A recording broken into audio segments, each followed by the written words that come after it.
Yes, nkwanirizaako nnyo mukwano gwange najjo osinza okuba ng'otuuliza ntegeeza nti okola kyamaanyi nnyo okwekumira ku mayengo gano aga UG Updates TV. Baganda bange mbakulisa yonna gye mubadde, mbakulisayo mivuyo gya paaliyamenti mu mikwano gyange.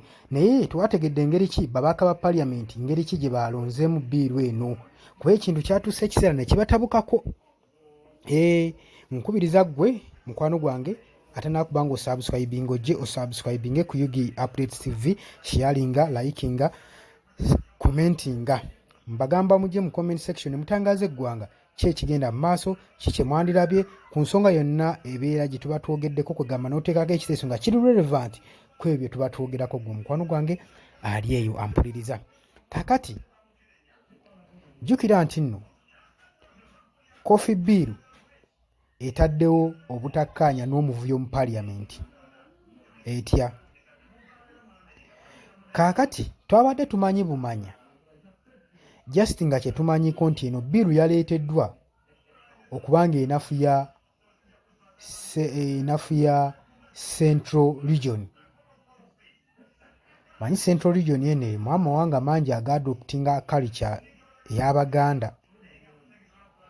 Kaakati nga tuli mu kulwana nga tetwagala kofi ebeere nga egenda mu industry, kubanga badde baagala kukyusa eno Coffee Bill ebeere nga emanagingibwa ne Minister of Farming, Minister of Agriculture yaba abeera nga ya owninga ministries n'ebbiri, baddire Coffee Amendment Bill bagikube mu Minister of Agriculture. Ekintu ba MPs kibaagaanidde ddala ennyo. Kakati ekibiina ekiri mu buyinza n'abawagizi baakyo saako ne ba ministers abasinga babadde bawagidde poliisi eno egende mu maaso era nga benkaloginga ne bannaabwe abalala basobole okuba nga bawagira proposal ya gavumenti. Ate ababaka naddala bava mu Buganda abasinga eno ensonga bagiwakanyizza nga baagala bateekewo ba providing a protection eri emmwanyi naddala mu Uganda, Buganda region. Kati ne saako n'aba-opposition abasinga ba MPs bali against biiru eno. Kati nebanga etaddewo controversy, etaddewo akacyankalano, etaddewo division mu parliament, etaddewo kati ate to make the matter worse, Speaker Anita Amongo kuwulikikako ng'agamba making sure nti nno Abaganda tebalaizinga namba nnene, tebasinga mu namba. Kati ekyo ekintu kyongedde okuba ebituli mu bbiiru nga kiraga nti bbiiru yabadde target nga balina kye batagetinze. Bbiiru yalaze obukyayi, yalaze obusosoze mu mawanga. Bbiiru yalaze obusosoze mu mawanga ne kiraga nti no batagetinze region nkyesinga okubanga eri mu mmwanyi ate nga be Baganda. Kati beagala okontrolinga okuteekako bbiiru eno.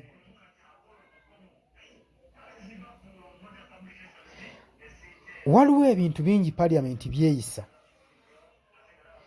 muli ng'obiwulira ng'olaba ddala bituufu mazima ku ngeri gye baba bisabiseemu, ne wookyetooloola ennyo n'okidda munda babeera ne gwe batagetinze.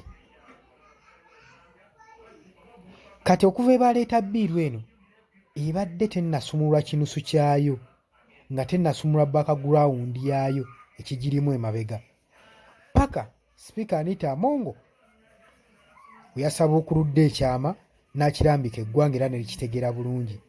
Katuli ku bbiiru eno si lwakuba nti nno baagala okuba bamprovinga agriculture growing, coffee industry, tibaagala okuba nga bagidevelopinga sekita eno egazibwe, wabula kakodyo kakugiyityamu basobole okuba nga bakontrolinga emmwanyi eno, saako we bakontrolinga emmwanyi ne Buganda region central baba bagikontrolinze. Jjukira Buganda Mwami Museveni talinamu nnyo kalulu, talinamu nnyo balonzi. Kati waba kontrolinga alowooza nti banaasinzira ku bbiiru ne bamulonda singa naaba nga bataddeko natti. bino si byange, njijja ku kyabadde eggulo mu paaliyamenti.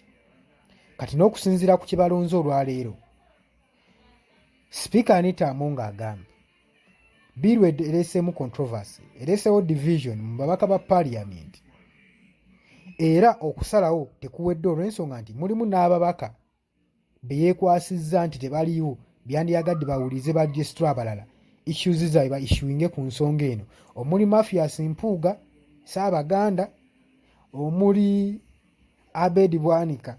Kandi bano mmanyi tebalabiseeko naye nga badduse ekibambulire, babadde tebalina sayidi yakubeerako, badde bamazima bagenda kweruka ku sayidi yaabwe, yensonga lwaki basazeewo obutalabikako mu paaliyamenti. Okusalawo tekuwedde, tukyalinda sipiika wa paaliyamenti engeri gye yeekwasizza nti waliwo barejisitula abataliiwo byandiyagadde bayishuinge ku nsonga. Kitegeeza nti okusalawo bakwongeddeyo, era tugenda kuba nga tubaleetera ebinaaba bivuddeyo. Tubaagala nnyo, mubale kwekumira ku Yugi Updates TV, teweerabira ku subscribinga, likinga, sharinga, commentinga. Mbaagala nnyo, mweraba.